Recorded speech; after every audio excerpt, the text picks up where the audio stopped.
Welcome to The Explainer. Today, we're taking a completely fascinating, highly speculative jump into the future of cinema. We're going to run a bit of a thought experiment based on a really compelling essay that asks a pretty bold question. What would actually happen if we tried to rebuild a 1984 cinematic masterpiece from the ground up, using absolutely nothing but artificial intelligence? Okay, let's dive into this. The original Karate Kid, it wasn't just some standard martial arts movie, right? It was this deeply human story. The absolute magic of that film didn't come from algorithms or data points. It came from distinctly human choices.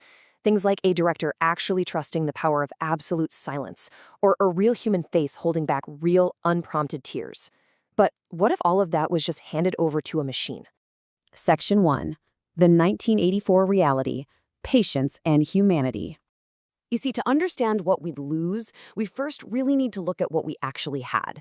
That 1984 reality was built entirely on patience and humanity. The real tension in the original film, it actually wasn't found in the dojo or the fighting itself. It was in the incredibly slow, quiet, deliberate building of trust between this lonely, uprooted teenager from New Jersey and a broken English handyman who lived next door. In fact, our source material points out something incredible. The director makes the audience wait for almost half the film before Daniel throws a single real kick. Now, making an audience wait that long is a super unfashionable, commercially risky human choice. It requires massive faith in the audience's patience, and it's exactly the kind of choice that a modern, data-driven AI system would almost certainly flag as a critical flaw and just instantly delete. Section 2. Optimizing for Engagement. The AI Pitch. So this brings us to the hypothetical villain of our little thought experiment, an AI production system. Just imagine a studio feeding the original script, thousands of hours of 80s movies, and decades of audience retention data into an AI. Its instructions are simple, clinical, and totally ruthless. Maximize watch time and minimize risk. The machine immediately forces optimization over storytelling. Now, what's really interesting here is how it implements an 11-minute fight roll, forcing this early action sequence before we even care about the characters, literally just to prevent early viewer drop-off. Then it deepfakes and voice clones the late Pat Morita into a fully synthesized Mr. Miyagi. It uses sentiment analysis to A/B test the bully's insults, dialing them in for maximum audience frustration. And finally, it takes that iconic, repetitive wax-on, wax-off labor and compresses it into a slick 90-second training montage simply because the data says training montages underperform compared to fights. And the optimization wouldn't stop there, not by a long shot. The AI treats literally every artistic choice as a quantifiable data point. Hypothetically, the Cobra Kai dojo wouldn't just be the symbol of toxic masculinity anymore. It would be completely rebuilt as a brand integration engine. Signage and gear could be altered in real time to insert dynamic advertisements. Even the film's musical score wouldn't be composed from the heart. It would be generated on the fly based on biometric skin conductance data from test viewers. So the music only swells when a physiological spike is officially projected. Oh, and the system would totally rewrite the ending, too. Instead of that quiet, ambiguous final moment, Mr. Miyagi might just text Daniel a thumbs-up emoji because engagement metrics strictly demand closure signals. But out of all these calculated, data-driven decisions, zero, absolutely zero, were made by someone who actually understands what it feels like to be a scared, lonely teenager who just needs an adult to believe in them.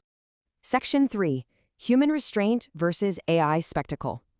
Let's move to and see how this builds when we hold these two approaches side by side. Take the first lesson, for example. In 1984, Miyagi makes Daniel wash and wax cars for days. It is frustrating manual labor, but man, it earns this incredible emotional payoff when the muscle memory is finally revealed. The hypothetical AI version? It shortens the labor and immediately throws up on-screen captions explaining the martial arts technique to the viewer. Why? Well, because the model's data flags a massive risk of frustration tolerance drop-off. So it guarantees instant clarity, sure, but it completely kills that hard-earned trust. Then, look at the tournament climax. In the original, the villainous adult coach famously orders a minor to sweep the leg of another injured kid. It's cruel, it's ugly, and it's raw. But the AI's ethics and brand safety filters, they would likely red flag an adult ordering child-on-child violence. So it quietly rewrites the scene into a super generic twisted ankle event.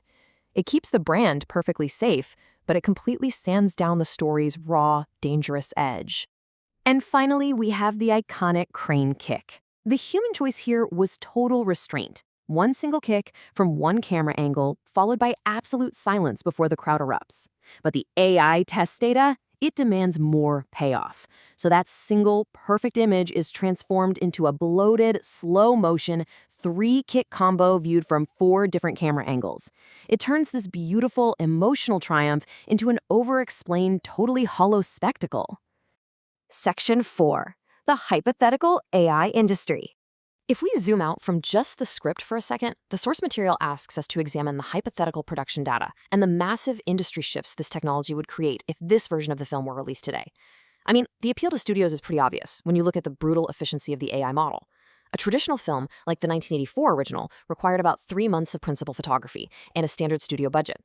The AI version, from prompt to final cut in just 19 days.